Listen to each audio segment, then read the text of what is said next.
Hello, this video includes information on colligative properties. When we look at colligative properties, okay, they are properties that depend only on the concentration of the solute.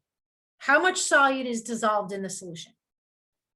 It doesn't matter what the solute actually is. So vapor pressure is a colligative property. Boiling point is a colligative property. Freezing point is a colligative property. If we add a solute to a solvent, it lowers the vapor pressure. And if we add a solute to a solvent, it raises the boiling point. And if we add a solute to a solvent, it lowers the freezing point. So these are there's another one, sorry. Osmotic pressures also. These are examples of colligative properties that depend on the concentration of the solute, but the identity of the solute is insignificant. It doesn't matter what it is, it just matters how much there is. So the first colligative property we're going to talk about is what's called vapor pressure lowering. So if we were to look at a pure solvent and measure its vapor pressure, and then dissolve a solute into that solvent, we're going to notice that the vapor pressure decreases. Okay, vapor pressure lowering. And we can use an equation to determine the vapor pressure of a solution. Okay, so our equation looks a little like this. Okay, this is the vapor pressure of the solution. This is the mole fraction of the solvent. So that's the reason why we did some practice on mole fractions earlier in the chapter. And then this is our vapor pressure of the pure solvent. So if our pure solvent is here, and we were to use just the pure solvent, the mole fraction would actually be 1. So the vapor pressure of the solvent would be the same as the vapor pressure of the solution because it's not a solution yet. But as we add more solute to the solvent, the mole fraction goes down from 1 to something less than 1. So the vapor pressure of the solution will go down. So when we look at solutions, as the purity of the solution decreases, as the solution becomes less pure, the vapor pressure goes down. Now, let's just look at why that happens for a second, and then we'll do some calculations. So let's say that our solvent is water, and we put some water into a flask, and we put a stopper in the flask, so we have a closed system. Some of the water molecules are going to have enough energy to leave the surface of the liquid and become a gas. Now, as the pressure above the liquid goes up, eventually some of these gaseous water molecules are going to condense back to a liquid, and we're going to end up with an equilibrium where the rate of evaporation equals the rate of condensation, and the pressure above this pure water is going to become a constant. Now, if we add a solute to water, so over here, okay, we've got water and then some solute that's in it. What the solute particles do is they actually kind of hold on to the water molecules more. So they prevent some of those water molecules from becoming a vapor. So the vapor pressure will go down. And the more solute we add to this solution, the less water can become a gas and the lower the vapor pressure. So as the purity of the solvent decreases, the vapor pressure above the liquid goes down. So let's look at a couple of vapor pressure problems. So the vapor pressure of ethanol, okay, it gives us the formula, it gives us the molar mass, is 54.68 millimeters of mercury. That's just a unit of pressure at 25 degrees Celsius.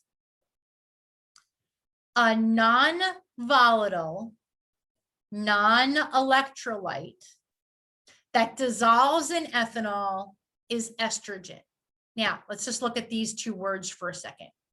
Non-volatile means that the solute we're adding to the ethanol doesn't readily become a gas, so it will not contribute to the vapor pressure.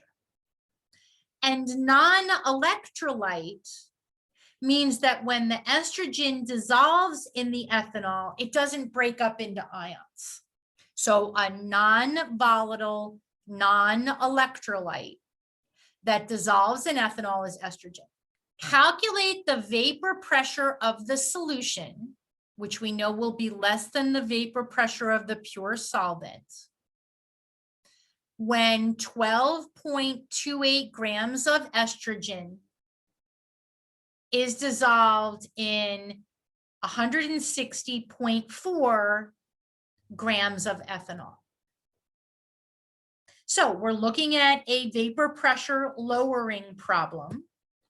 We want to use Raoult's law to do our calculation. Now, this is the vapor pressure of the pure solvent. The solvent is ethanol, and it gives us the vapor pressure. So 54.68 is what goes here. This is the mole fraction of the solvent in the solution. To calculate the mole fraction, we're going to need to figure out the moles of the solute and the moles of the solvent, and then calculate the mole fraction.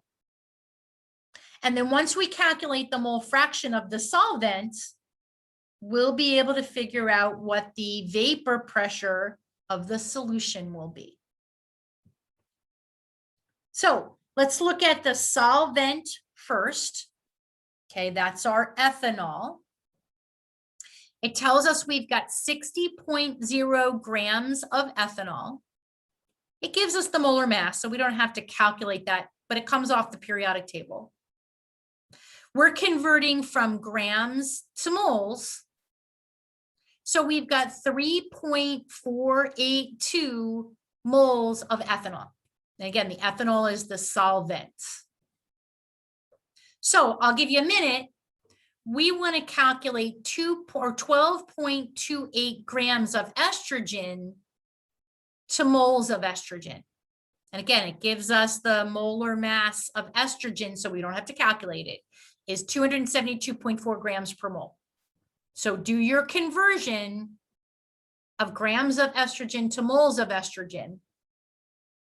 And I really do suggest that you show your work the way that I'm modeling it here, because, you know, it seems like I'm writing a lot down, but you're much more likely to know what it is you need to do if you show all your work.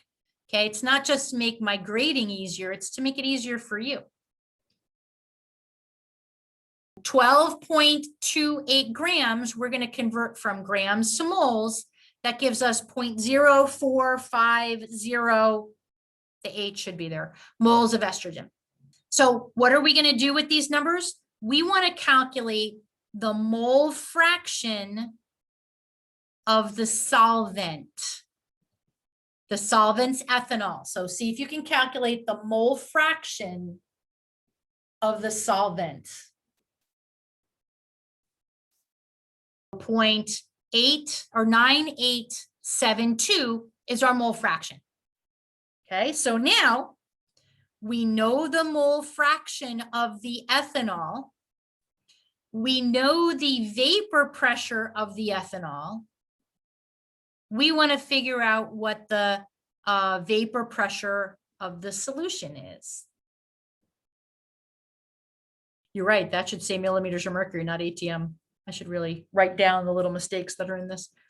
So it makes sense that the vapor pressure of the ethanol by itself is going to be greater than the vapor pressure of the solution. Again, this should say millimeters of mercury, not ATM. Sorry about that. Okay, so the solution is 98.72% ethanol once we add that estrogen. So the vapor pressure is going to be 98.72% of what the original was. So let's look at another colligative property. Boiling point elevation. So solutions boil at a higher temperature than the pure solvent. Okay, well, why is that?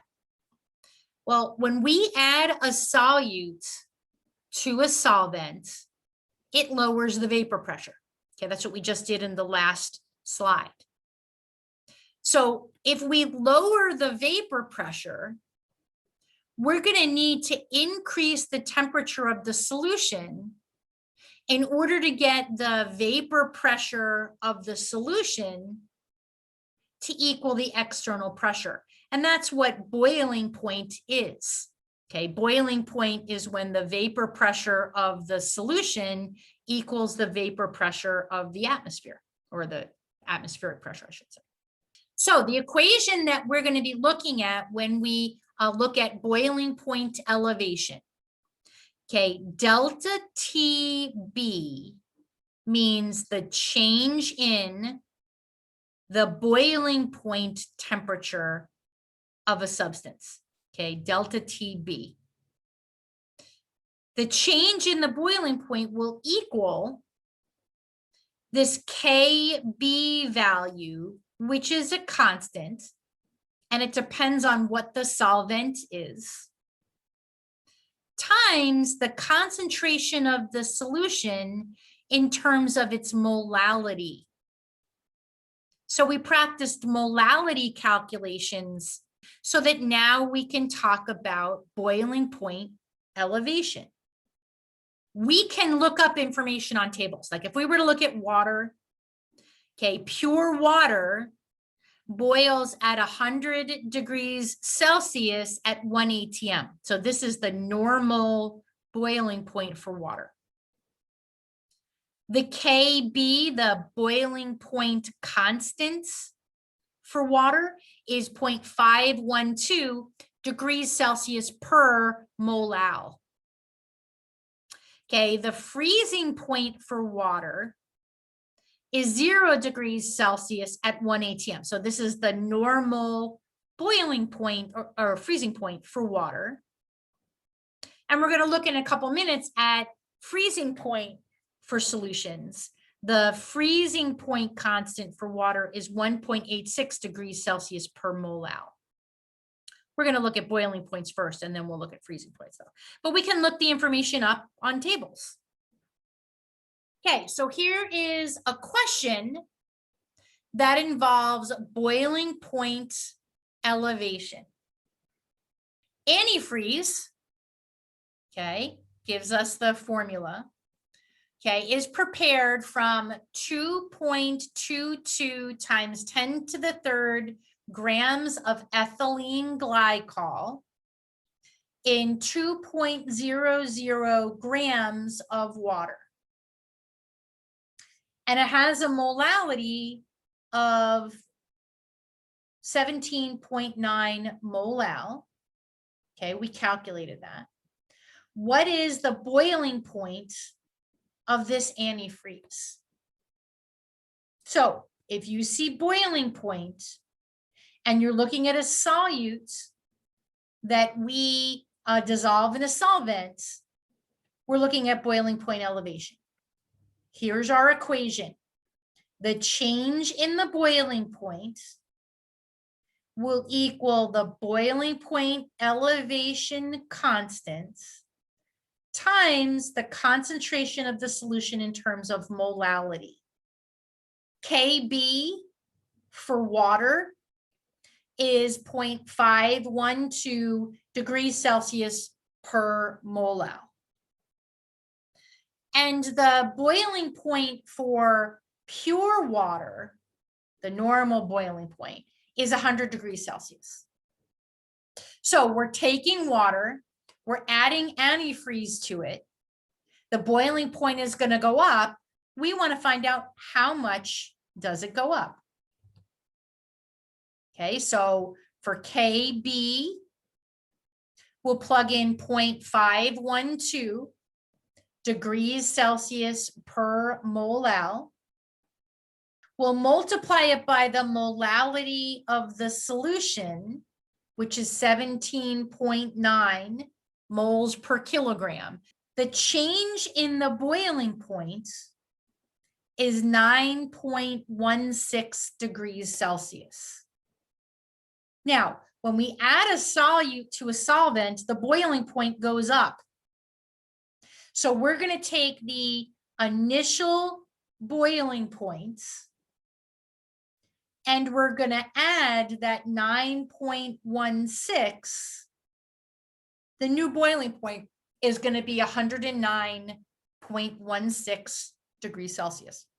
So when we add a solute to a solvent, it actually lowers the freezing point. So solutions freeze at lower temperatures than pure liquids do.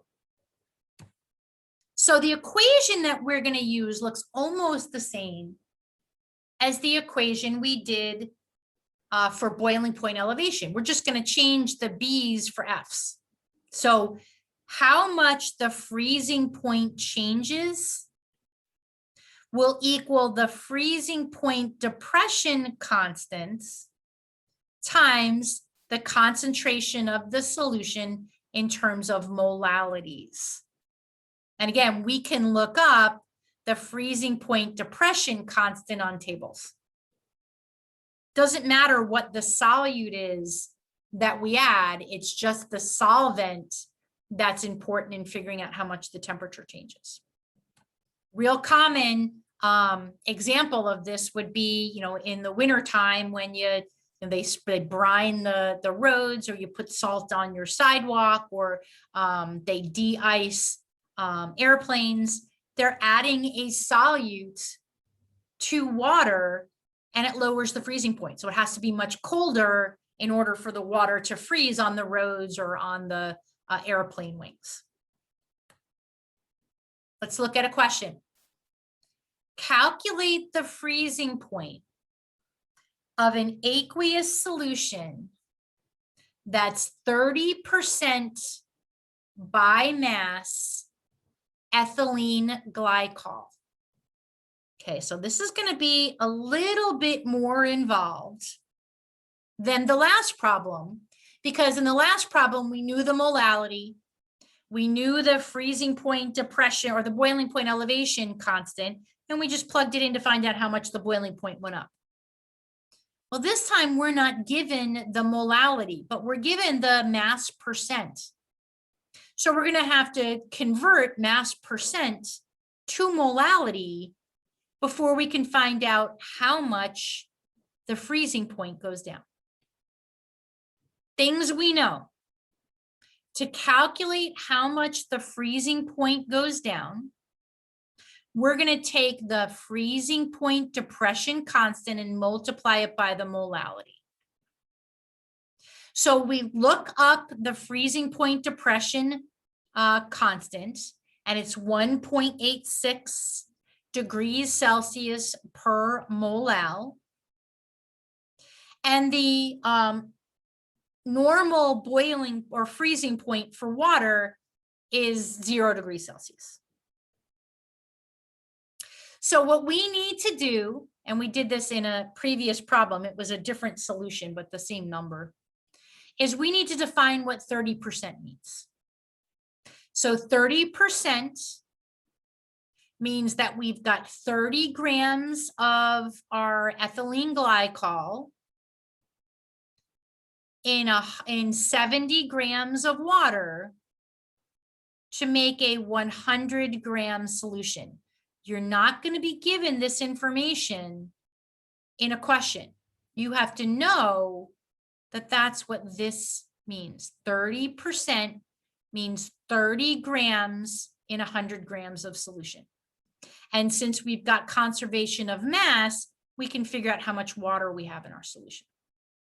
We need to take this information and figure out the molality of the solution. So think about how you would do that and convert 30% to molality. You don't have to do the temperature change and what the new temperature is. Let's just do that part. Calculate the molality of this 30% solution. Okay, so you're going to need to convert 30 grams of ethylene glycol to moles. Again, really work on making your problem look like the way that I'm doing it on the computer here. Okay, it makes it much easier for you to get the right answer if you show all your work in a logical way. Okay, so molality is moles of solute per kilogram of solvent. So 6.90 is our molality. Good. So now we know the molality. We know the freezing point depression constant. We can find out how much the temperature changes. That's our next step. And then once we calculate how much the temperature changes, when a solute is added to a solvent, it causes the freezing point to go down. So you're going to be subtracting that value from the normal freezing point of your solvent. So we're going to take the freezing point depression constant, which we were given. We're going to multiply it by the molality, which we calculated, and we can find out how much the freezing point changes. When a solute dissolves in a solvent, the freezing point of that solvent goes down. So if the initial, if it was water, and the freezing point for pure water is 0, the freezing point of the solution is going to be 12.8 degrees Celsius less than that. So the new freezing point is going to be negative 12.8 degrees Celsius. All right, my friends, so let's go on to why this happens. So this should look familiar. Okay, this is a phase diagram. So we have pressure along the y-axis, we have temperature along the x-axis, and kind of the purple here is the pure solvent. Okay, so we've got our solid here, low temperature, high pressure. We've got our gas here, high temperature, low pressure. We have our liquid in between. When we add a solute to a solvent, it lowers the vapor pressure. So what it actually does is take these purple lines here and shifts them. So what ends up happening is we expand the gaseous phase.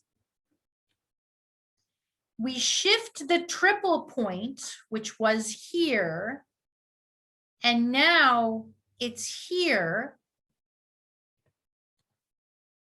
We shift the solid liquid line, which was this line here. But when we add a solute to that solvent, it lowers the vapor pressure and it shifts that line to the left. Well, what does that do? It decreases the freezing point. The freezing point was here, the normal freezing point, and now it's here.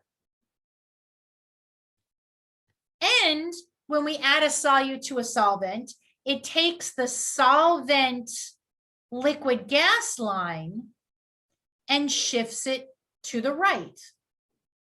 So we end up increasing the boiling point.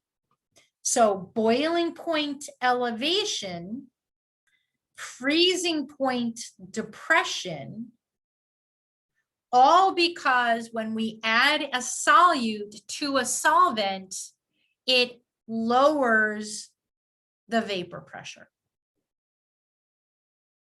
The last colligative property we're going to talk about is called osmosis.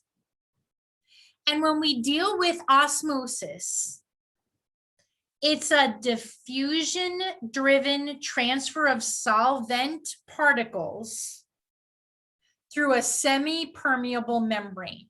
And a semi-permeable membrane is just a membrane that's made of some kind of material that only allows certain molecules to pass through. So if we were to look here, okay, we've got our pure solvent here, and we have a solution here, and we have a semi-permeable membrane here that only allows solvent particles to travel. Well, what will happen is the solvent particles will start to flow through the semi-permeable membrane, trying to equalize the concentration on both sides of the membrane. So the solvent is going to flow, in this case, from left to right, but the solute particles can't go in the other direction. So as the water flows in this direction, the amount of water on this side goes down, the amount of solution on this side goes up, and eventually no more solvent particles can flow because of the force of gravity. And the difference between these two heights is what we mean when we talk about osmotic pressure.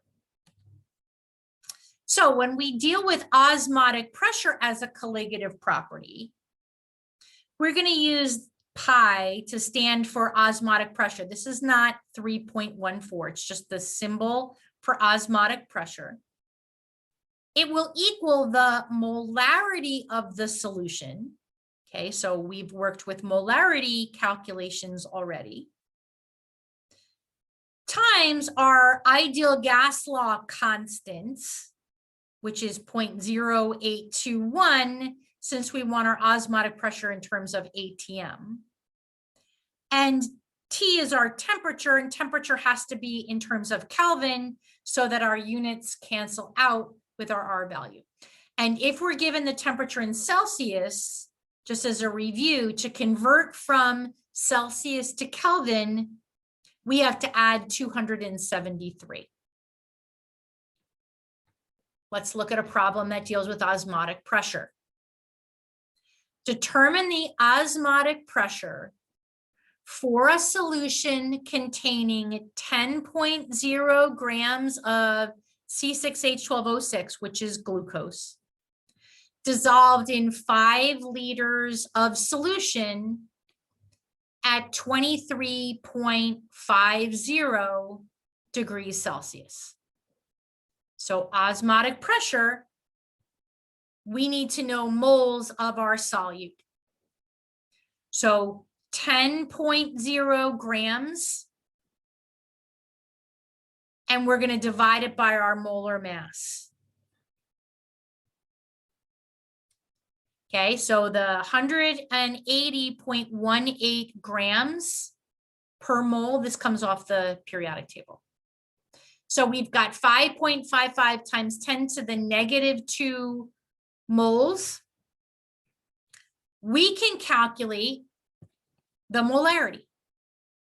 So we'll take moles divided by our volume. So we've got 5.55 times 10 to the -2 moles, divided by 5.00 liters. So the molarity is 1.11 times 10 to the minus 2 moles per liter, or 1.11 times 10 to the minus 2 for the molarity. Now that we know the molarity, we can calculate the osmotic pressure. So osmotic pressure equals the molarity of the solution.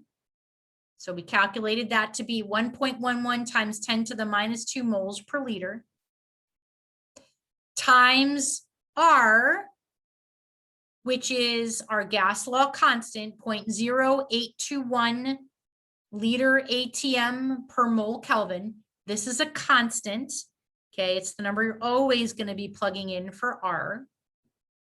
And our temperature is going to be 23.5 plus 273. Because again, we want to change our temperature to Kelvin. So that means that our osmotic pressure is going to be 0.270 ATM. Again, if we just look at the units, we have moles here and moles here, so they're going to cancel out.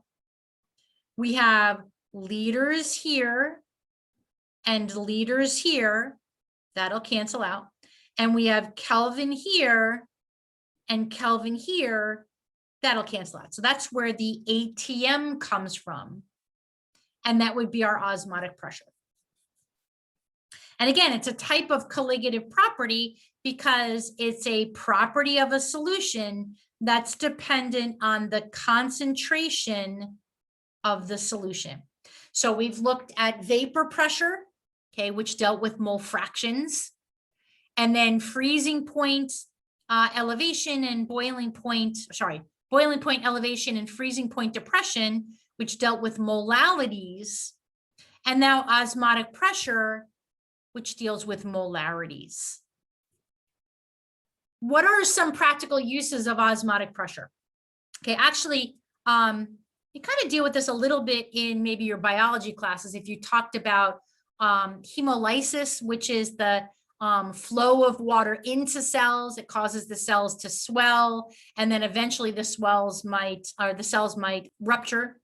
Or crenation, where water flows out of cells and the cells shrink up, which is used a lot in food preservation. So if we were to look at a hypotonic solution, okay, that means that the solution outside of a cell has a lower solute concentration than inside the cell. So what happens is water tends to flow into the cells and the cells eventually would burst. Okay, if we talk about crenation, now we're looking at a hypertonic solution where the concentration of the solution outside the cells is greater than inside the cells. So water will tend to flow out of the cells shrivel up.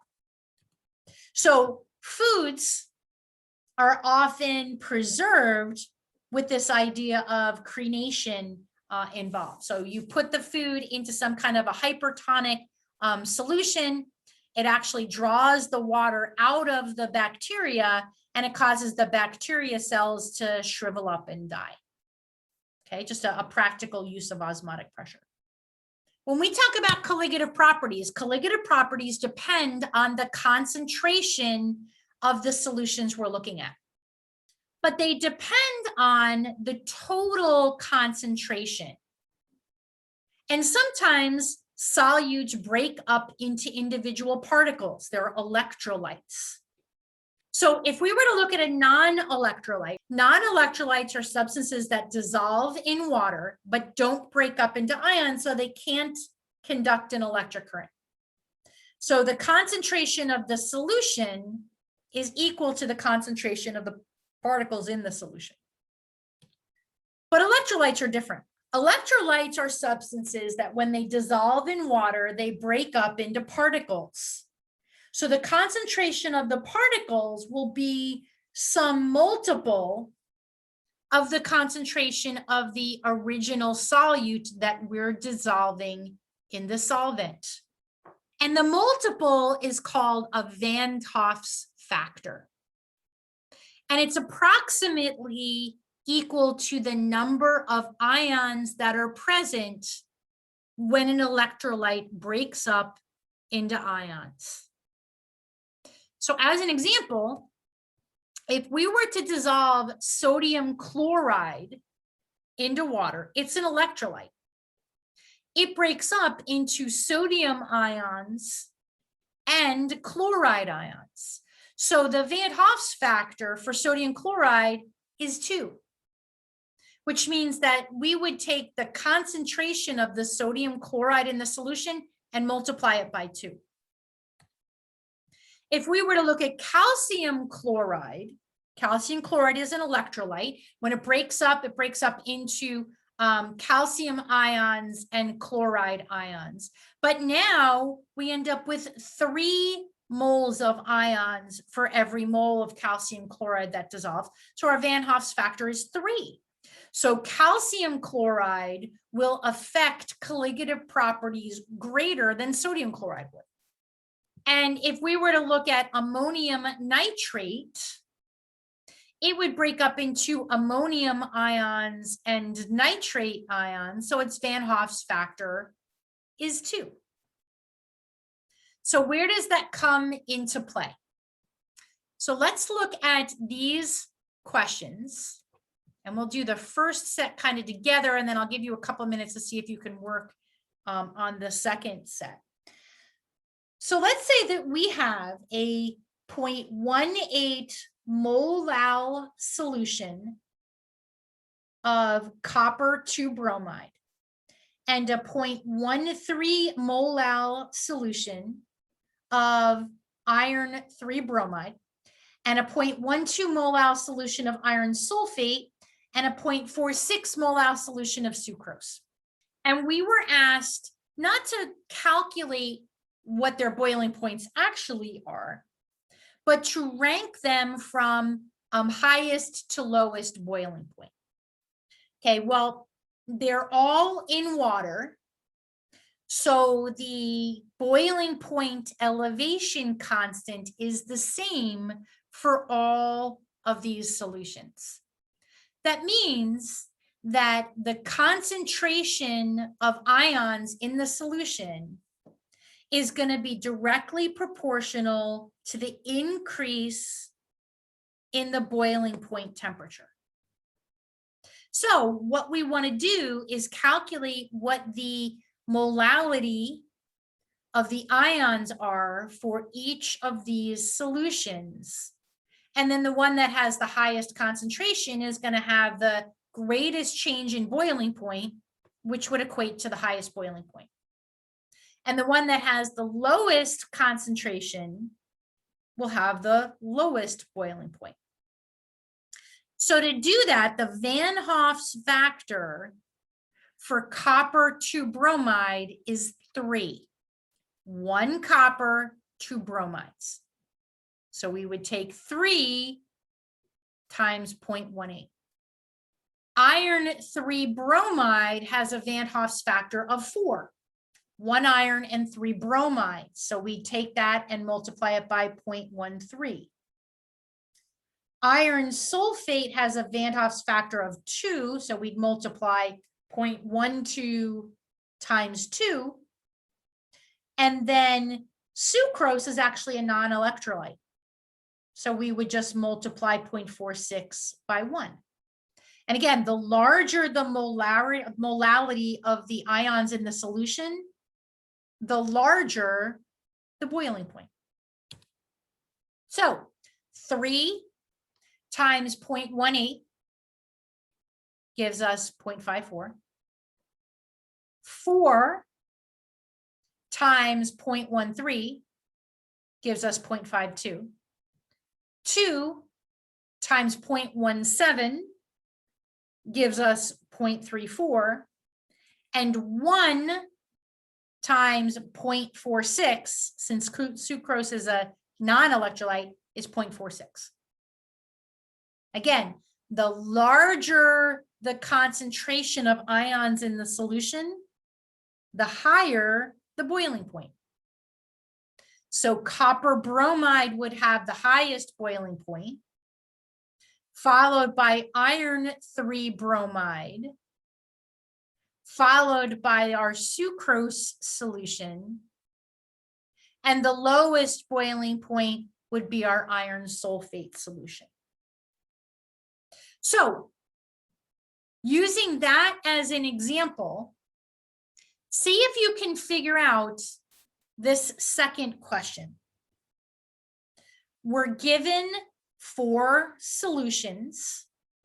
They happen to be the same solutes, so the Van Hoff's factor is going to be the same. 3, 4, 2, 1. Multiply the Van Hoff's factor by the molality. And then we want to rank them by freezing point. But think about this, freezing point depression. So the higher the concentration of ions in the solution, the lower the freezing point will be, because the freezing point is going to be depressed by a greater amount. Okay, the smaller the concentration, the higher the freezing point, because the freezing point will be depressed less. So see if you can rank those 4 solutions from highest to lowest freezing point. So 3 times 0.13 gives us 0.39. 4 times 0.15 gives us 0.6. 2 times 0.16 gives us 0.32. And again, because sucrose is a non-electrolyte, the concentration is times 1. It's the same. So the larger the concentration of ions, the more the freezing point will be depressed, but the lower the freezing point will be. So if we want the highest freezing point, we actually want the one that has the lowest concentrations backwards of what the boiling point was. So the iron sulfate, because it has the lowest concentration of ions, will have the least depression of freezing point. So in other words, its freezing point will be the highest, followed by 0.36, followed by 0.39. The lowest boiling point will be the one that has the largest change, and the one with the largest change will be the one that has the highest concentration. So boiling point elevation, okay, the higher the concentration, the higher the boiling point. Freezing point depression, the higher the concentration, the lower the boiling point.